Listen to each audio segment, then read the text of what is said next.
right, welcome into Surviving Paradise, the podcast that takes a sometimes serious, oftentimes humorous look at the claim by Jehovah's Witnesses that they are living in a modern-day spiritual paradise. Welcome in. I'm your host, Stacy Bauman, former elder, ministerial servant, most importantly, a kid raised as one of Jehovah's Witnesses in the 1970s and 1980s. As I do, a quick warning for anyone and everyone on this journey known as Jehovah's Witnesses and this show.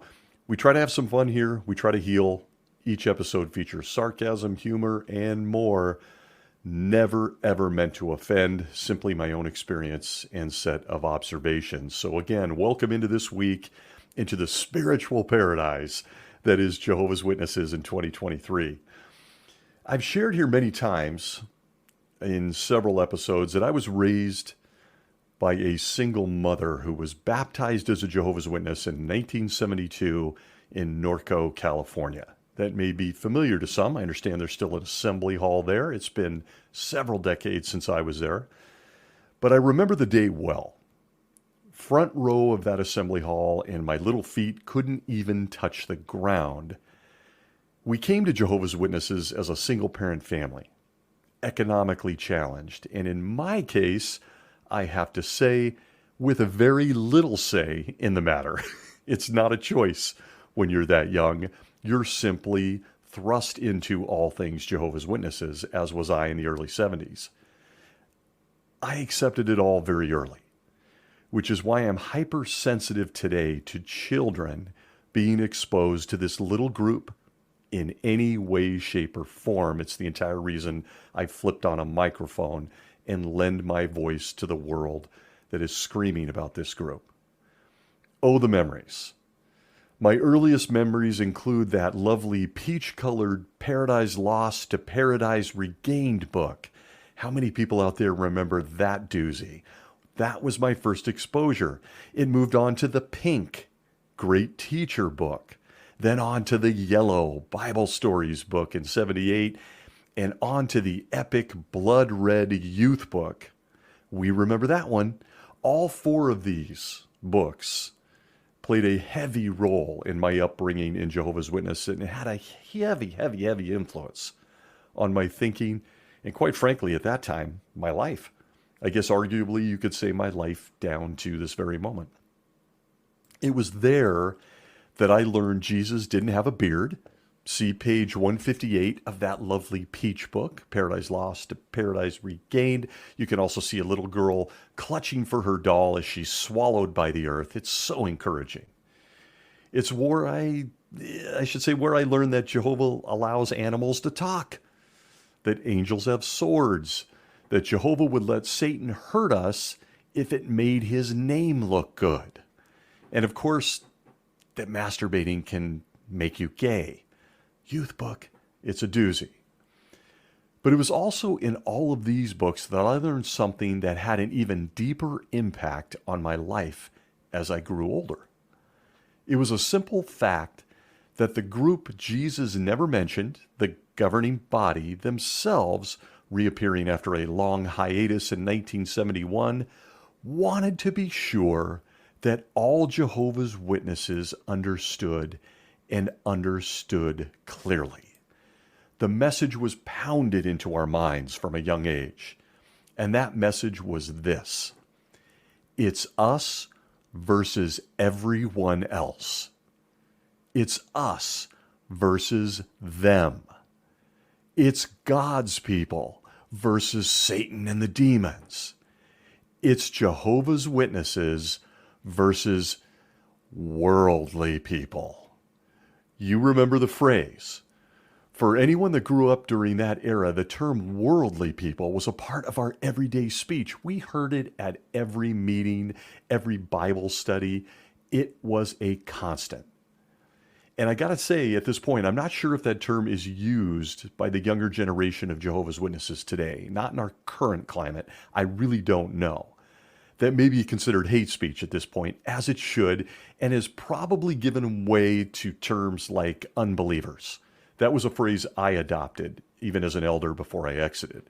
Worldly people. What a phrase.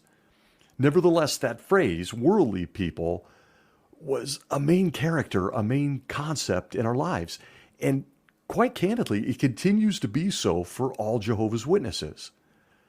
We learn that at a very early age that anyone not a Jehovah's Witness was one of these so-called worldly people.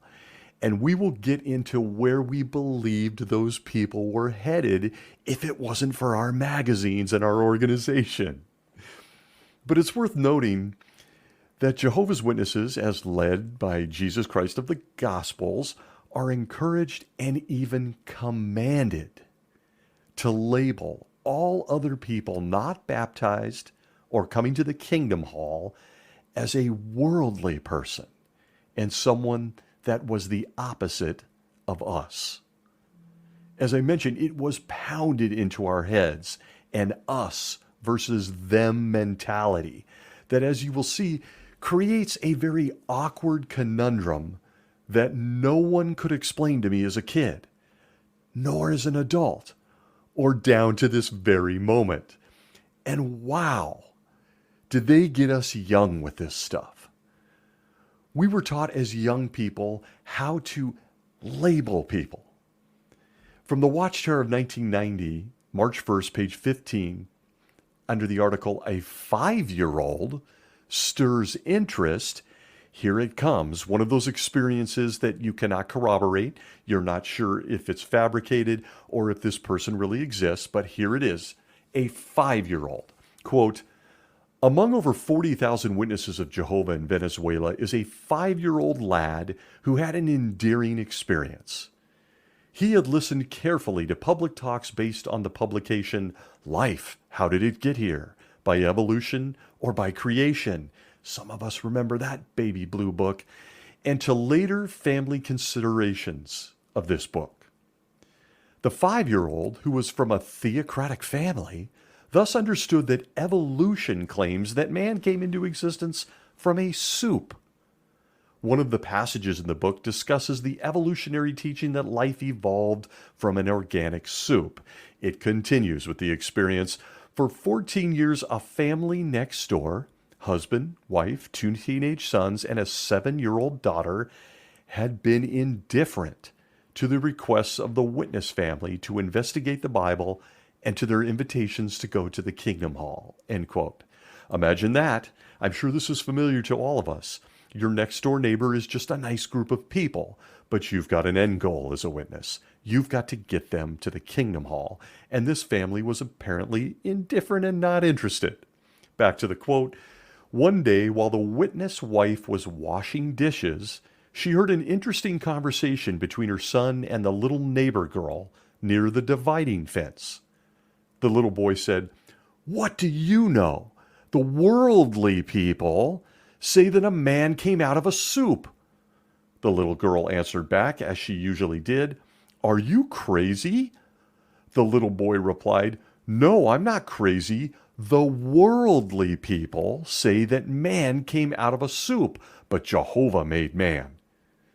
The boy ridiculed the idea, thinking it would be ordinary soup for eating, which he did not like. Then he went on to tell the little girl, 'My daddy should give the creation book to your daddy so that he will see that God created man.'" End quote. Ah, yes, how I miss these experiences. But let's take a closer look. 5 years old. 5. What were you doing? What were you doing? I liked Legos. I liked playing in the mud. I liked climbing trees. I liked playing ball. I liked playing tag. But this little guy at the fence line at 5 years old has something else on his mind. And there it is.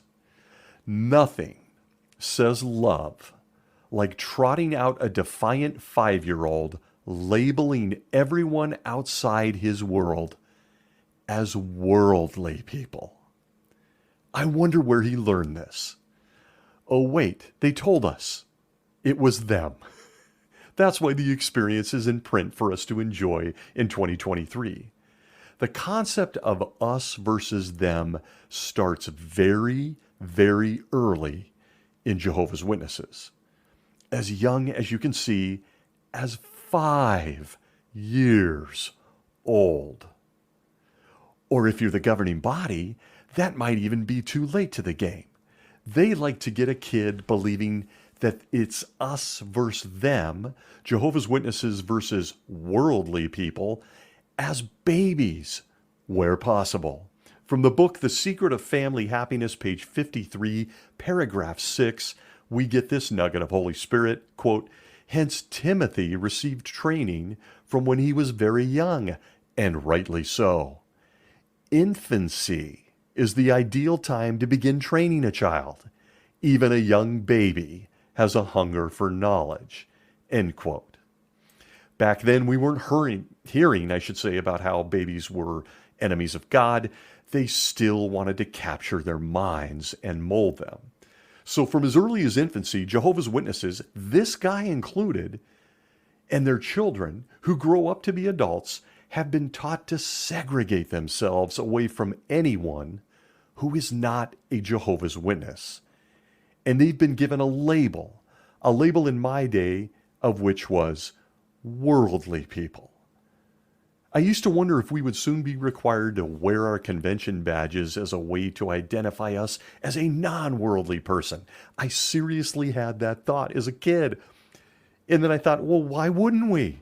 I'm looking here in the Bible Stories book. It's a lot like, it's like splashing blood on doorposts because Jehovah's angel couldn't identify who was an Israelite baby and who was an Egyptian baby in the time of Moses. And if the angel messed up, he murdered an Israelite baby when he was only sent to murder Egyptian babies. We can't have that. Lots of questions there. But yet, early in a child's mind, and in any Jehovah's Witness's mind, we get an example of us versus them. Jehovah's people versus worldly people. And boy, did it leave a mark. It still leaves a mark. Going back to my childhood and family dynamic, one of the benefits of having a very loving, but not necessarily studious and by-the-book rule-making mother, I gotta confess right here, I was able to ignore most of the warnings on worldly people. I found them absurd. I've shared a couple of my young guy thoughts. I actually had worldly friends, which eventually led to me getting marked as a young teenage kid in the congregation. That guy hangs out with worldly people. He plays sports. He likes worldly music. But make no mistake, I hung out with those worldly friends and I loved them. They were actually my best friends for most years of my life. But I gotta tell you, as a Jehovah's Witness or someone that was going to the Kingdom Hall at that time, I was not the norm. Not even close. Many find all of this concept of us versus them, Jehovah's people versus worldly people, really, really hard to believe. And I gotta tell you, anyone with couple of brain cells firing, it's with good reason. And I can't emphasize this enough. Jehovah's Witnesses judge and label everyone. Everyone, including other people in the congregation, including each other. But most certainly do they judge and label worldly people. And all of this in the most awkward of circumstances, despite the command from their king, where he said this. At Matthew 7, 1 and 2 of the New World Translation, we're reminded of what Jesus really wants. Quote, "Stop judging, that you may not be judged. For with the judgment you are judging, you will be judged. And with the measure that you are measuring out, they will measure out to you." End quote. But don't allow logic, reasoning, or even concrete proof from the King of Jehovah's Witnesses to sway you. Take it all, my own experience included, and my own disobedience, and toss it all to the side and consider a couple of things on this subject with me. 1, how they view people that aren't Jehovah's Witnesses, how they really view them. And 2, the unbelievable awkwardness of giving the very people you claim that you're here to save a derogatory title like worldly people. The people you are living and breathing for, that the last days continue for, you insult with a title like worldly people. And while this may seem really petty to some, okay, guilty if that's the way you want to take a look at it. I'm willing to listen.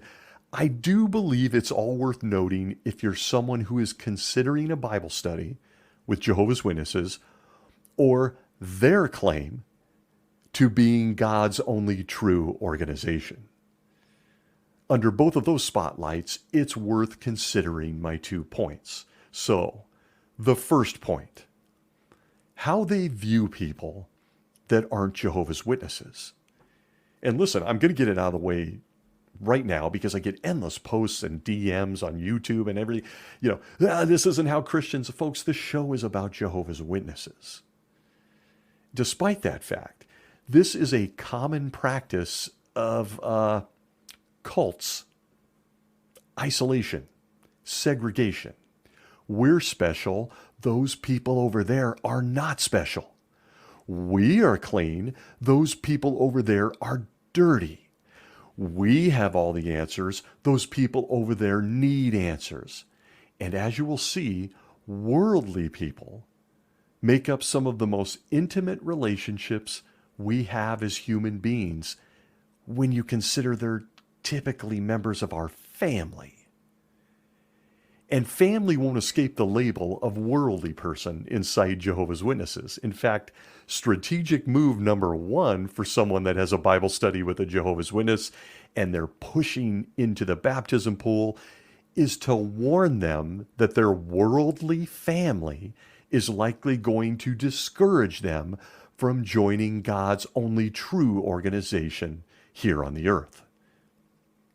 As always, one has to take the book they claim was written for them, and only they understand that we need them to explain to us, otherwise known as the Bible, and do a quick search for the term worldly people, especially in the Gospels. Start there, and don't start at all unless you're really interested. Good luck. You're not going to find it. It's not there. It's just not there. But that doesn't matter. Any and all people that are not baptized Jehovah's Witnesses are described or used to be with a lot of emphasis by the governing body as a worldly person, alienated from Jehovah God and controlled by Satan himself, he being the God of this system of things. So if you're not on Team Jehovah, you are most definitely on Team Satan. From the Watchtower of 2019, January, paragraph 6 on page 19, under the article, How Can You Safeguard Your Heart? We are told this, quote, Satan wants us to become like him, a rebel who ignores Jehovah's standards and is motivated by selfishness. Satan cannot force us to reason and act as he does, so he tries to achieve his goal in other ways. For example, he surrounds us with people who are already corrupted by him. End quote.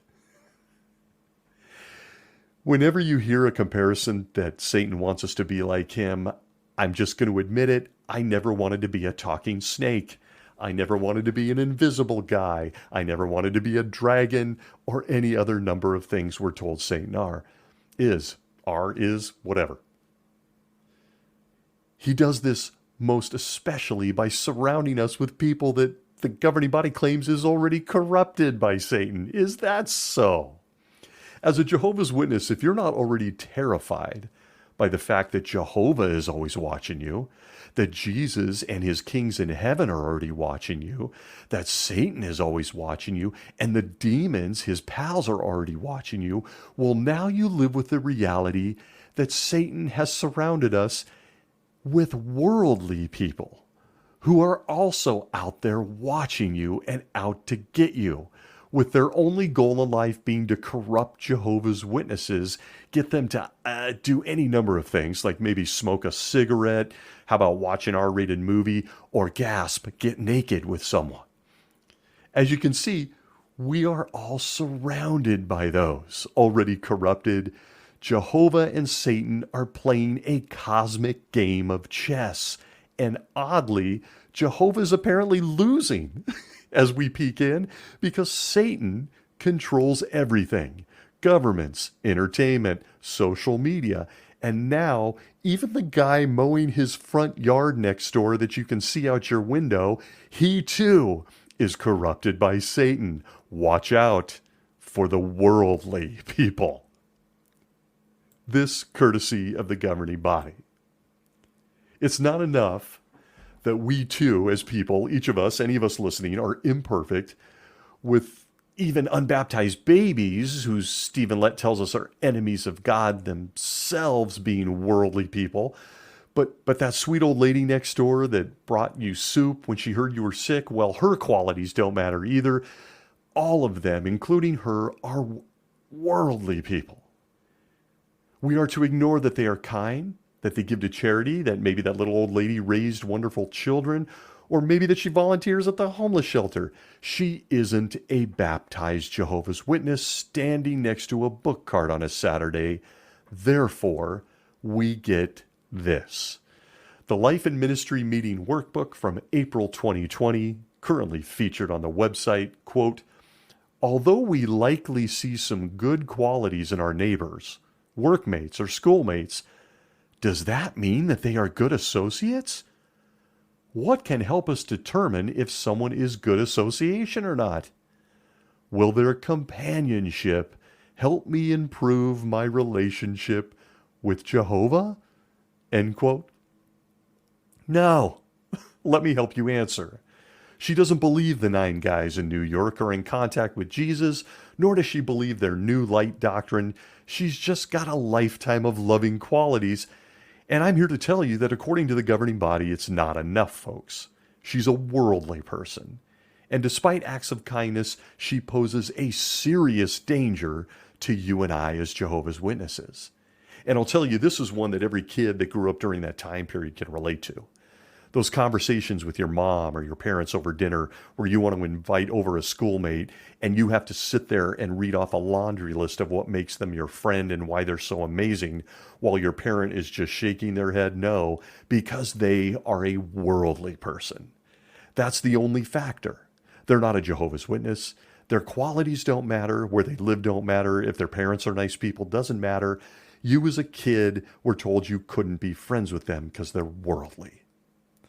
From the Watchtower of 1994, February 15th, page 24, we get more nuggets from the Holy Spirit-led group in upstate New York. Quote, we must also be on guard against extended association with worldly people. Perhaps it is a neighbor, a school friend, a workmate, or a business associate. We may reason, he respects the witnesses, he leads a clean life, and we do talk about the truth occasionally, yet got to get this right, yet the experience of others proves that in time we may even find ourselves preferring such worldly company to that of a spiritual brother or sister. What are some of the dangers of such a friendship? End quote. And I got to tell you, with that reference, and in truth, they nailed this paragraph. I had much better non-Jehovah's Witness friends than I ever had as a teenager or even a young adult inside the congregation. And I'm sure I'm not alone. There's people that I talk to all the time that disobeyed this worldly person, us versus them garbage, and still had friends at school, work, and so forth. People that are still their friends to this day. I might even say my mother's that way. Better people in most cases with no hidden agenda to get me to believe what they believe. This one is real. I personally had amazing parents of childhood friends that took me places. I got to tell you, one of my favorite memories in junior high was of these great people that I will forever love that snuck me out to their son's birthday party. They were kind. They were giving. They had no agenda. They just wanted little 12, 13-year-old me to have a good time with his best friend, their son. My life would truly look so different without the kindness of those that I was told were worldly. And imagine the confusion in being treated so well, only to have these thoughts in the back of your head that I'd soon see all of these people being kind to me, these worldly people, being killed by Jesus, looking a lot like Michael McDonald of the Doobie Brothers, with no Grecian formula in sight, riding a white horse and shooting arrows, fire, and stuff. Yeah, that stuff lived in our heads. These worldly people were kind to me. They were just nice, but they were going to die. And I'll tell you, it never ends. Worldly people, aka non-Jehovah's Witnesses, are out to get you and me, despite the fact that no one can prove this or has even seen it. It may appear that they just want to be friends and invite you to a barbecue at their place. They're not trying to get to know you and passing the potato salad. They're really trying to infect you with a venereal disease. That's right. This is what we were taught. From the Watchtower of 1987, September 15th, page 12. Breathing this world's air is death-dealing, is the article. We get this for proof of my last comment. Quote, while some contact with worldly people is unavoidable at work, at school, and otherwise, we must be vigilant so as to keep from being sucked back into the death-dealing atmosphere of this world. Let the world go along in its way, reaping its bad fruitage in the form of broken homes, illegitimate births, sexually transmitted diseases such as AIDS, and countless other emotional and physical woes. End quote. Worldly people. We might have limited contact, but be careful. They might be trying to give you venereal disease or AIDS. And I'll tell you something. As a kid looking back on this, and as a grown adult now, imagine or try to wrap your head around the psychological effects this has on you. Whether it's the kids at school, a nice coworker, or just the people that live next door, they're all worldly people, in your mind, on a path of doom. And it's not like it's just due to ignorance. If you have noticed, these references point to the motives of these people, their character. They want us to believe, the governing body that is, that these folks are literally out to get you, under the control of the invisible bad guy Satan, who's cheering them on. He's out to get Jehovah's Witnesses. That simple invitation that looks like a barbecue with your next door neighbor, or going to ride your bike down the street or go play ball with the kids at the park, becomes an epic conversation because the people being nice to you, that want to hang around with you, that want to get to know you, are all worldly people. And you can see the type of messaging that comes from the governing body. You have to limit this type of stuff. They're trying to get you. Another example, True Peace and Security, How Can You Find It? What an epic book. Page 122 and 126 under the chapter, Survivors Must Be No Part of the World. We get this, quote, only a minority has ever stayed free from the control of this invisible ruler and his forces. That's right, Satan's in control of those worldly people. Back to the quote, thus, the world, that is the mass of mankind alienated from God, is lying in the power of the wicked one. This may sound hard to believe, you don't say. Yet, do not most people of this world clearly manifest the attitude and works of God's adversary? Worldly people, for example, heap honor and glory on those whose ambitious drive leads them to great wealth, power, or fame. End quote. That's right, folks. The governing body has spoken, and they're getting their messaging from Jesus, as they like to tell us. That kid in your third grade class and the nice person you met at the networking event after hours, they all have ulterior motives. Oh, the irony, as we will get to. They are under Satan's control, and it's like a giant cosmic video game. He is directing them to corrupt Jehovah's Witnesses. This is what they wake up thinking about. They're not attracted to you because you're, you? No. It's because you're a Jehovah's Witness and they have a job to do. Satan has assigned them. Their job is to corrupt all Jehovah's Witnesses. And if those references weren't enough, take a look at how this is emphasized. In the Awake of 1996, October 22nd, page 15, we are told this about anyone that isn't a Jehovah's Witness. Quote, since worldly people are existing as slaves of corruption, their company cannot bring you true happiness. End quote. Slaves of corruption? I just thought our dogs could play together at the dog park. No? Damn, you caught me. I couldn't fool you. I was so hoping to corrupt you. I'm in big trouble with Satan now. The level it takes to reason this way with thinking people, God, I'll give it to you, how horrible this is for kids, but with a thinking adult is just mind-numbing. The absurdity of this entire thought process is beyond comical. But let's be candid for a minute here. It's actually really dangerous. This is the earmark of a cult. Us versus them in an all-out battle to the finish, with the end result being a disturbing look at our fellow human beings, our neighbors, our family that are not Jehovah's Witnesses, the little guy next door. No one is seen as an individual that can stand on their own qualities and actions. Nope. We are the chess pieces in a cosmic battle of good versus evil. Do not fraternize with the other team. And a witness is peppered with this messaging. If anything, this has gotten worse. The terms may have changed. It's been a while since I've been in. But they continue to insulate and isolate Jehovah's Witnesses from the outside world, even really wonderful, kind people, many of them higher character than Jehovah's Witnesses in your own congregation.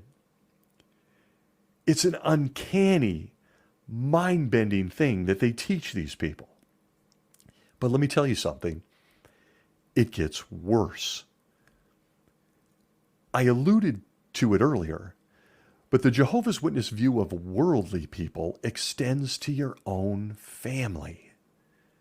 The very people that might have given you life, your father and your mother, your siblings, your cousins, your grandparents.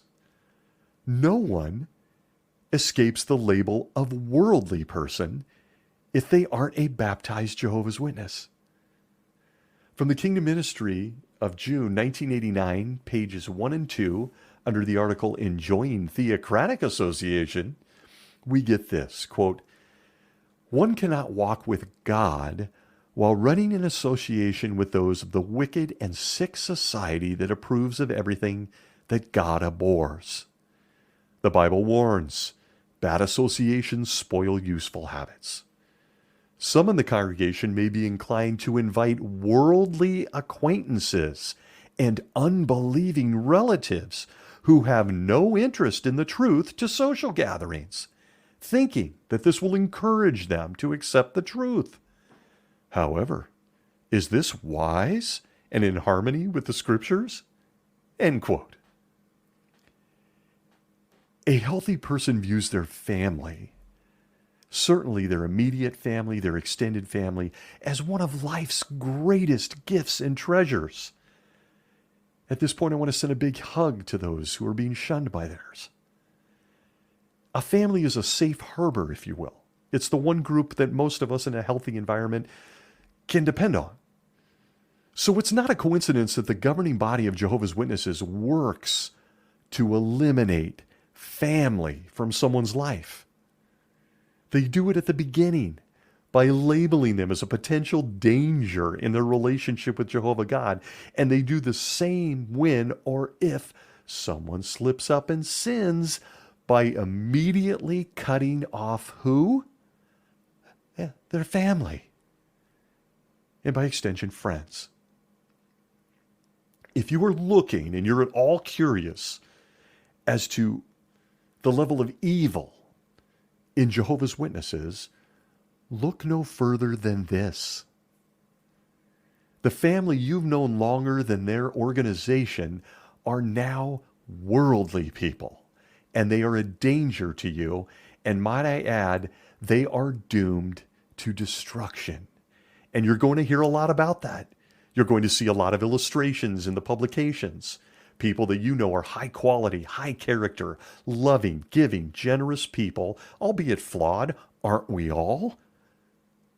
Are now doomed to a fireball or death by some other horrific way at Armageddon. I'm going to spare you what is a endless set of references to what they call worldly people, including your own family, that anyone can find in their literature or on their website. Go take a peek. Incidentally, you can easily identify the awful worldly people in their photographs and illustrations. You might be thinking, well, how? How do I identify one of these awful worldly people? Well, if you pick up a Watchtower or one of their publications, and God, is it fun, and it is so funny to watch this in action and to see this with your own eyes. All you got to do with the publications is look for the person in the picture with a goatee or with an incredibly poorly drawn fake tattoo on their arm, back, shoulder, whatever. Beards, tattoos. Oh, that's the worldly person. You see, it seems worldly people always have facial hair and ink. That just seems to be what comes with them. Your grandma's not a witness? She doesn't have either? Doesn't matter, she's still a worldly person. But if you're looking for what identifies a worldly person and what a witness is taught to look out for, look no farther than their pictures and their illustrations of people with beards and tattoos. Part of being under Satan's control is skipping the razors when you're shopping at the grocery store. It is so demonized. Look out, watch out. That's what worldly people do. But I'll tell you, I mentioned I'm going to stay away from an endless list of references. It's so hard to do. But I want to support this thought. A couple of examples that will provide your mind with hours of entertainment. And not only entertainment in how they view all the rest of us that aren't them, but notice how they stick their fingers and their logic and their thoughts and their counsel and any other list of things into every corner or piece or part of a person's life.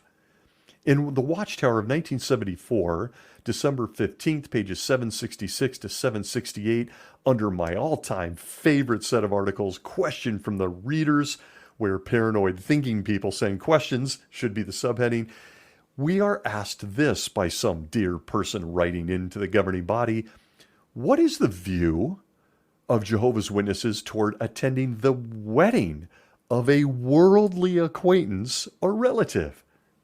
Yes, this is a serious question.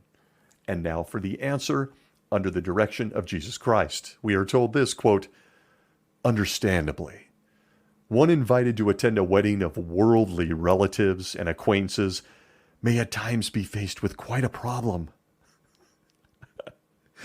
For example, the invitation may have been extended to a Christian wife and her unbelieving husband. He may think that both of them should be present for the wedding, yet she may be troubled about it. She may reason that if she were to attend a church wedding, the emotional pressure of the circumstances could cause her to do something wrong. On the other hand, she might conclude that out of regard for her husband's wishes, she could go with him merely as a respectful observer, but being determined not to share in any religious acts. End quote. A wedding of worldly people. Watching someone you love share their vows of eternal love may just result in the kind of emotional pressure that gets you, I don't know, speaking in tongues? I don't know what they're referring to here. You just never know when you're at the wedding of a worldly person. And might I add, huge shout out to the sisters that felt they could attend with their worldly husband as just an observer, which is really what anyone at a wedding is doing, and dodge the overwhelming desire to suddenly bend knee and start worshiping Satan at the wedding, it doesn't make a bit of sense. But it gives you a peek into the logic on not only what they do to Jehovah's Witnesses in these kingdom halls you drive by, but, and might I add, children, I always got to emphasize that, but they're labeling everyone else as a worldly person. Just two people in love at a wedding. Should you go? You might just lose all control and do something crazy at a wedding. By the way, if you've ever been to a witness wedding and the alcohol's flowing, never mind. I think if you've seen it, you've seen it. But yet another example. The Watchtower of 1982, August 15th, pages 30 through 31. Another one of those gems, question from the readers. The question was this. My goodness, is this a reach? How advisable is it to have your child live with worldly relatives simply because they can offer the child material advantages? Here's the answer from the faithful and discreet slave, quote, God counseled parents concerning his words.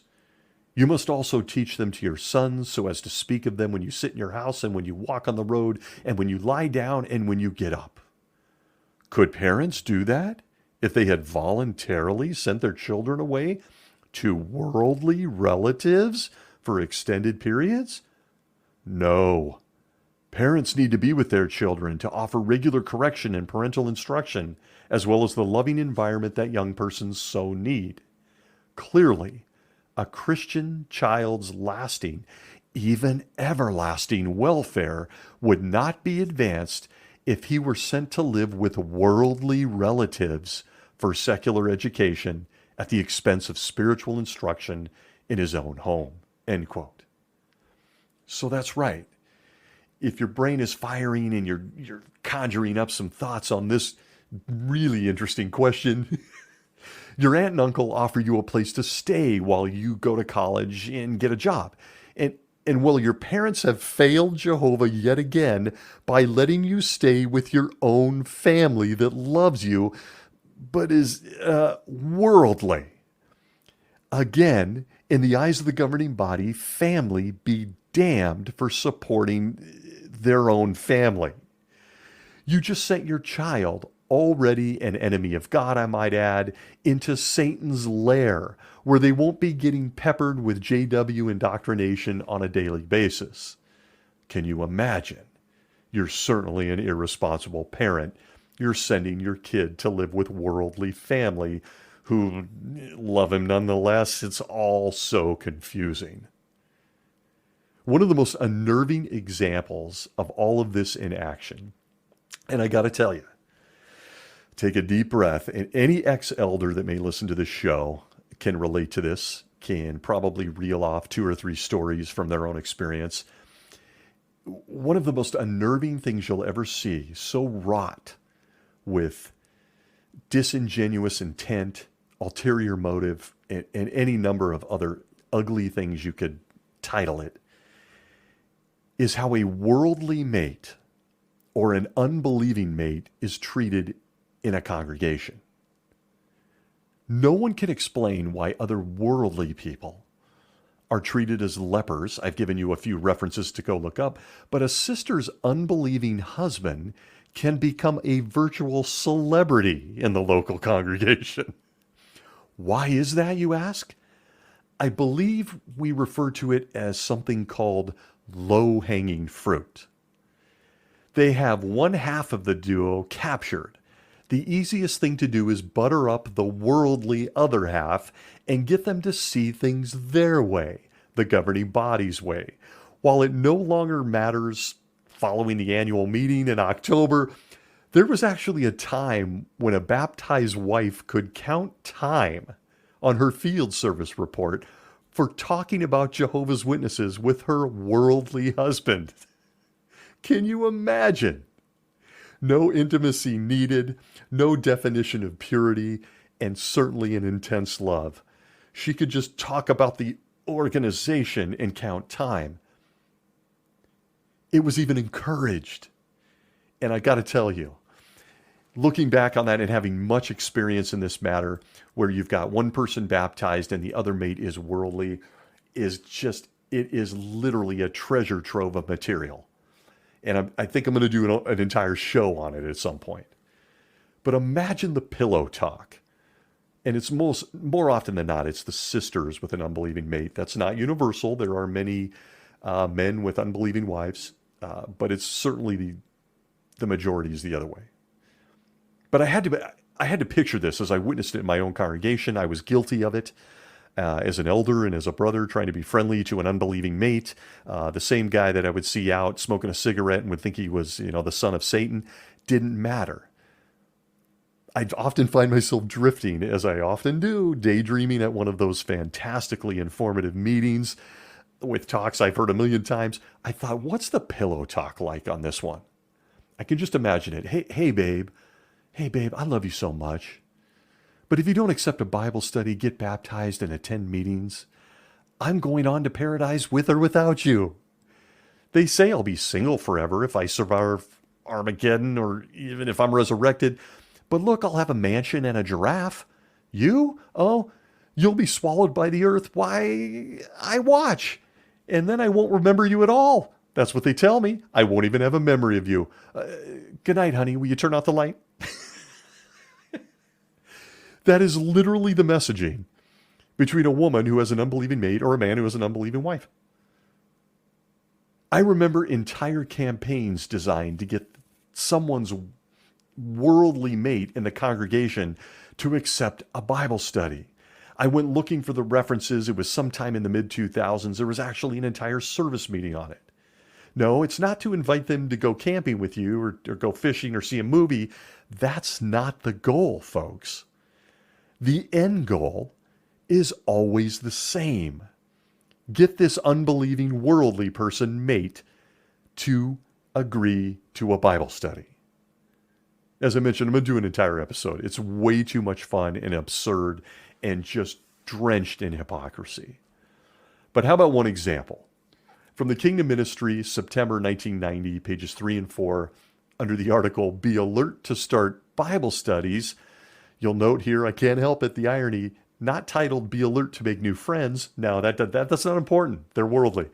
Start new Bible studies. It says this, quote, unbelieving mates and other unbelieving family members generally appreciate it when they are recognized and respected by members of the congregation. You don't say. We all kind of feel that way in life. Back to the quote, showing personal interest in them can go a long way toward building friendly relations. By working together with the mate or family member in the truth, you may be able to establish a new friendship. Noops. Sorry, it doesn't say that. Quote, you may be able to establish a Bible study. End quote. That's right. Whether you're a kid going away to stay with relatives, whether you are an unbelieving mate, you're still all worldly. And if you roll up to that meeting with your baptized Jehovah's Witness mate, you get to hear the delightful future that waits for you because you're a worldly person. But I'll tell you, as I was considering this subject, I found something that was absolutely sickening. It was sickening. It's so unnerving, I almost didn't even want to share it on this episode, but here it is. And I'm just going to say this right now. Trigger warning to all the wonderful people out there that have been victims of domestic abuse. Big time trigger warning. But I can't help but share it because it's in print, it's on their website, and it's seen as spiritual food at the proper time when considering worldly people. Are you ready? Take a journey with me. An experience, much like the one earlier of the 5-year-old boy no one can corroborate or prove existed. We have another one, and I have to believe this might be true because I can't imagine making this up. It's of a young woman named Selma. Here we go. Selma is one example. When she began to study the Bible with Jehovah's Witnesses, her husband, Steve, was not pleased. He says that he became angry, jealous, and afraid. Selma says that even before she learned the truth, she was not easy to live with. She had to be careful about everything she said and did. She also says that he had always had a bad temper, but this problem became even worse when she started studying the Bible. Selma remembers a lesson she learned from the witness who studied with her.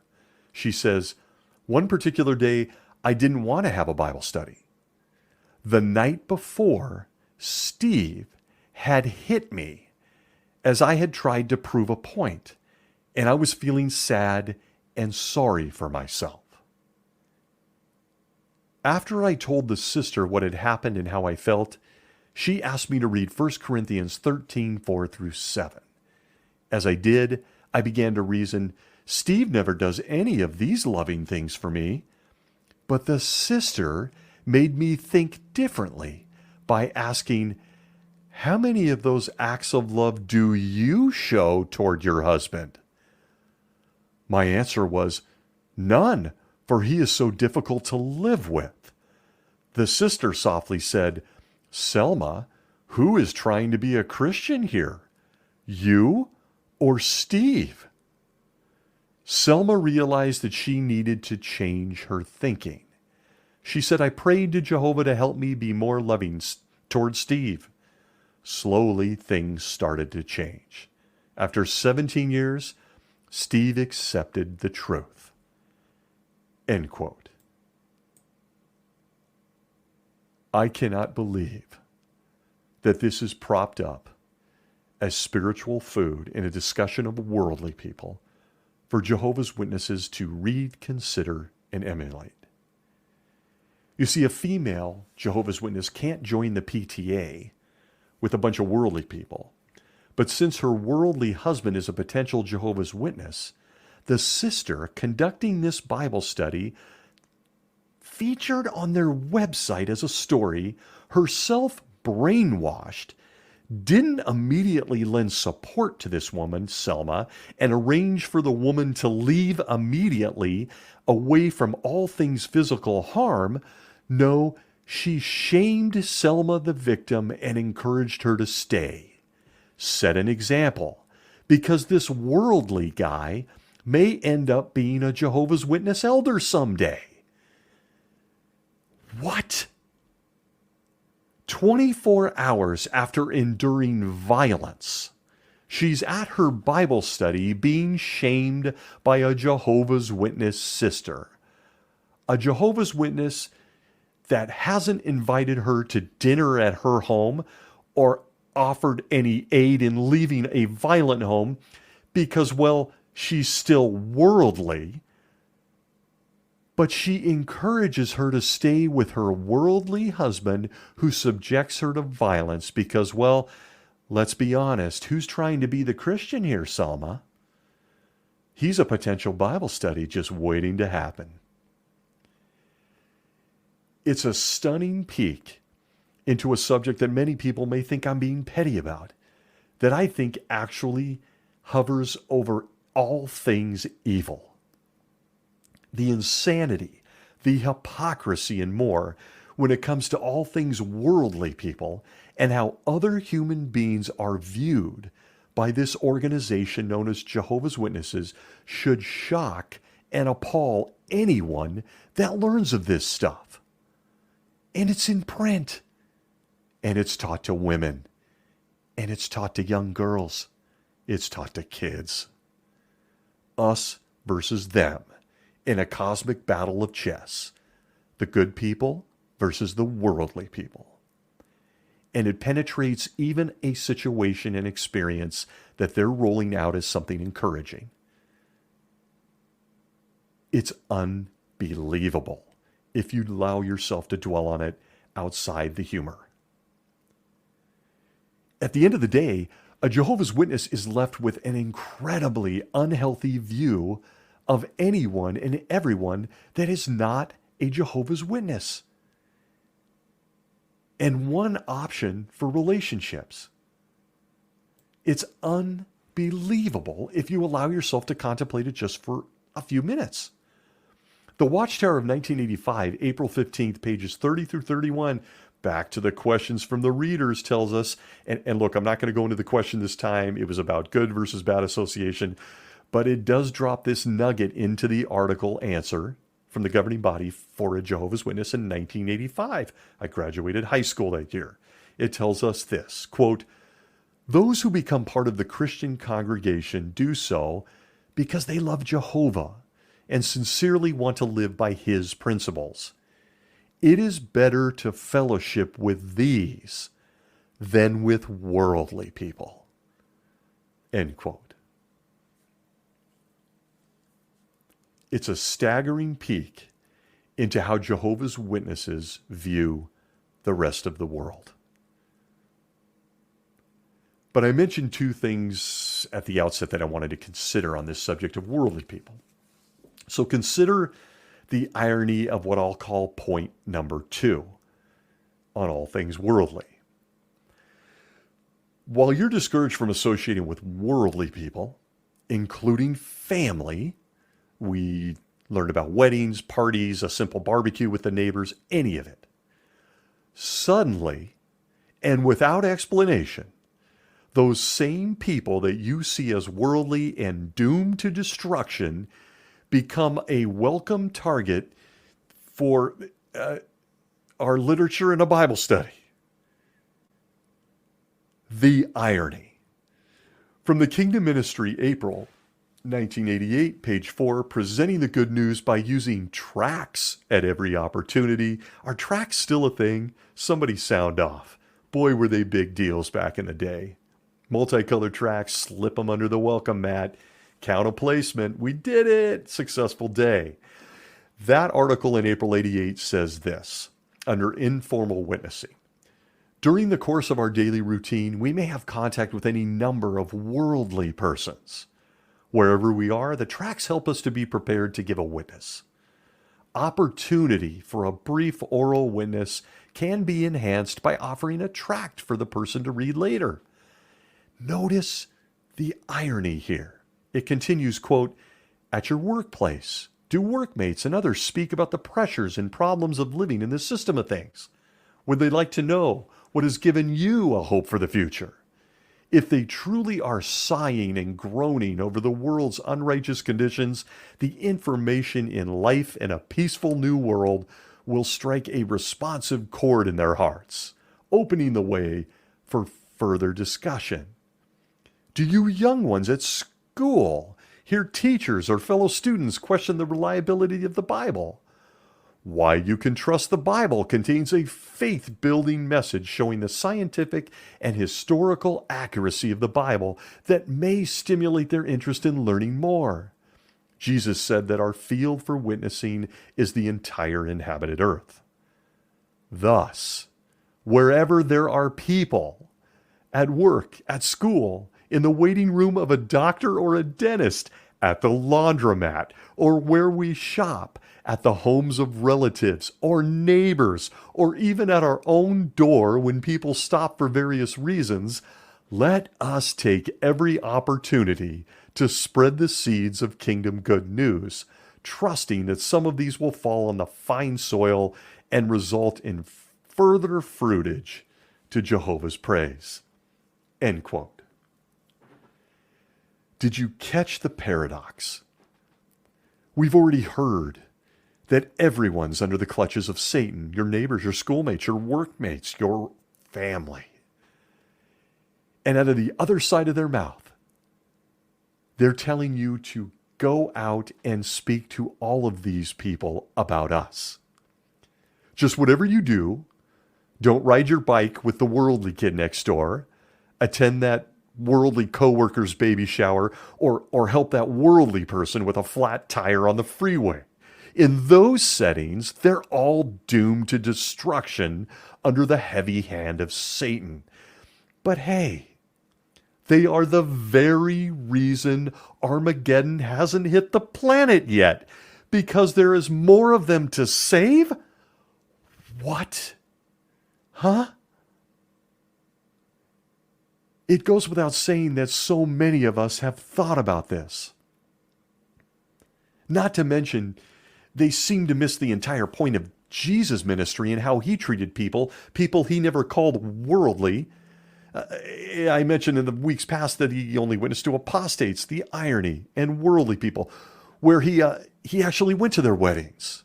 He had meals with them. He rendered aid. He healed sick people. All worldly. Oh, and I might add, just by observation, there's no verse or anything in the Gospels that gives us a sneak peek into how he handed them a tract, a magazine, or a book. What a time to be alive. What a time. It's incredible. The paradox, the mind-bending confusion that a Jehovah's Witness can go through at the mind and heart level. All of these people are worldly, doomed to destruction. I can't even go to a barbecue next door, but I should be seeking them out to jam this message down their throats. By the way, if they don't like it, I go right back to thinking they're worldly. I'm not very warm and fuzzy to them because I know they're all going to be bird food soon. And all of it includes strategies that Jehovah's Witnesses are taught by the governing body to get their message across without it being obvious. It's very slick. It's very sly. Some people would call what the governing body teaches witnesses a bit of subliminal suggestion. It's sort of like that song that gets stuck in your head after hearing it at the grocery store. And I got to tell you, for example, I can't stop singing Mariah Carey's Christmas music right now. And all I want for Christmas is you. There, you're welcome. It's going to be in your head all day. But others would find this kind of stuff absolutely insulting. I'm labeled as this, but you want me to do that? Either way, you're not going to find Jesus of the Bible encouraging such methods for preaching to your worldly family members. But to land the point home, here's a couple of examples of what you're supposed to do to a worldly person. The Kingdom Ministry of February 97, page 1, under the article, What About Your Relatives?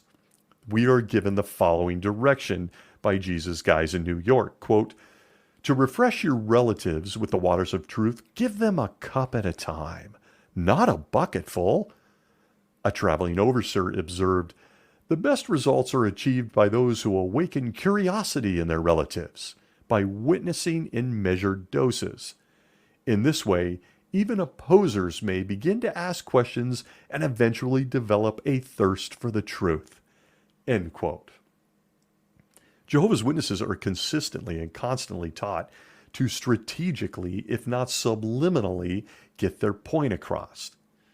All personalities are different, but in many cases, this leads to a little word we call manipulation. If you think that comment is too strong, think again. The end goal is always the same if you're being nice to worldly people. I'm only talking to you because you're a potential Bible study. At no point are Jehovah's Witnesses taught to speak to someone to just make a new friend. Not at all. They're commanded to absolutely not do that. For those that disobey and do that, they become friends with worldly people and they're seen hanging around with them. It's a one-way trip to the B school where they get a quiet little counseling session with a couple of elders. And of course, they're going to warn them that the next counseling session is going to be 3 elders because we just know you're going to sin. You're hanging around with worldly people. But I was witnessing to them. Were you now? And how about one more example, going back to that whole worldly marriage mate commentary from the Watchtower of 2019, August, pages 14 through 19, those who listen to you will be saved. It tells us this. Quote, Jehovah draws people to him by means of the fine works of the Christian congregation. If your mate is not one of Jehovah's Witnesses, has he or she met members of your congregation? Pauline, mentioned earlier, invited brothers and sisters to her home so that her husband, Wayne, could get to know them. Wayne recalls how one brother helped to break down barriers of misunderstanding. He took a day off from work just to watch a ball game with me. And I thought, he's normal. End quote. Did he now, Wayne? Another famous experience no one can actually prove. But first, did you know he isn't allowed to play sports or even be competitive? So why was he watching a ball game with you, Wayne? But I digress. Listen, drop a few F-bombs, get a little buzzed on those beers, and then tell him that you will never be a Jehovah's Witness, and Wayne, he'll be walking out that door by halftime. Guaranteed. There's always an ulterior motive if you're going to be nice to someone they've already labeled as worldly and fit for destruction. But what's so shocking, and what I consider point number 2 that I'm probably not doing any justice to explaining, hopefully you're understanding, is that the irony just never ends. The very people Jehovah's Witnesses call worldly people and aren't able to associate with or be friendly with or hang out with are also their target audience for the preaching work. This sure got a lot more complicated from Jesus' day, didn't it? It got so much more complicated. No derogatory titles for those that didn't agree with him. He was just nice to everyone and even attended their social gatherings. Heck, his apostles were a bunch of fishermen who weren't doing anything for him when he got there that would get you marked as weak, bad association, or even worldly today in a congregation of Jehovah's Witnesses. But a Jehovah's Witness doesn't see this because they're trained not to see any of it. The irony, the very people you're here to save are the people you've labeled as worldly and will not even be neighborly, warm and fuzzy, or hang around with. It's all so awkward, and that doesn't even capture it. Your next door neighbor wants to be friends, but you really can't. After several rebuffs to their invitation to be friends, you start avoiding them at the fence line.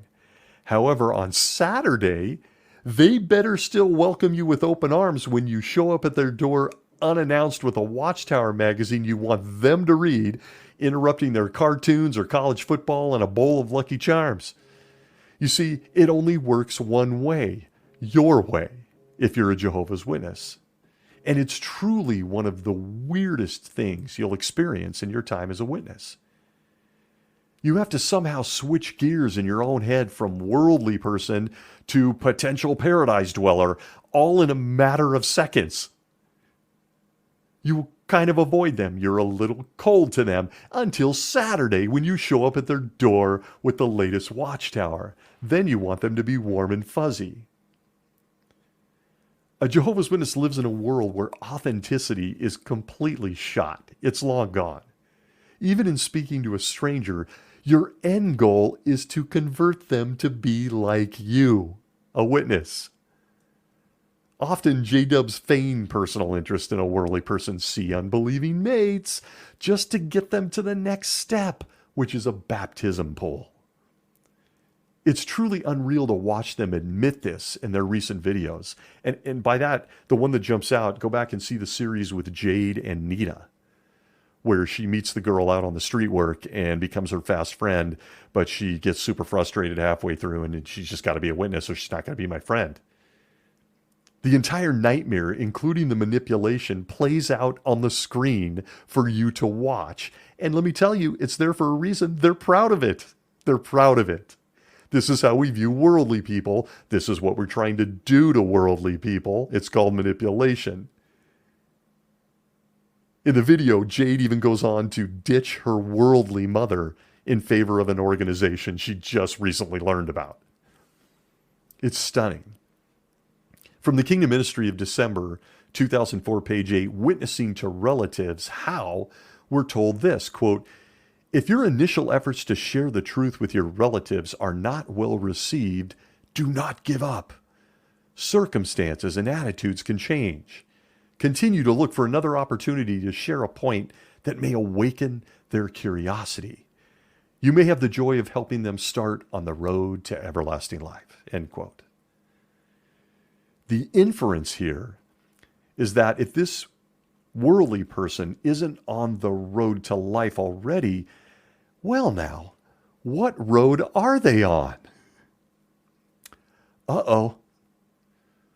For a Jehovah's Witness, everyone in their line of sight that isn't a Jehovah's Witness is doomed to destruction. They're a worldly person.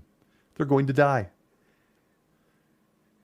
I feel like it's important at this point to at least issue a disclaimer that there are those J-dubs that are more balanced. There really are. There are even those that laugh and completely disobey this stuff. I was one of those guys. I have to fully confess, I was one of those guys. Some of my closest friends were not Jehovah's Witnesses. And they are to this day. Thank God, because I have no more Jehovah's Witness friends. But the majority of Jehovah's Witnesses put anyone that isn't a baptized person like themselves into a box called worldly person. And none of them made up that title or term. They got it all from the governing body.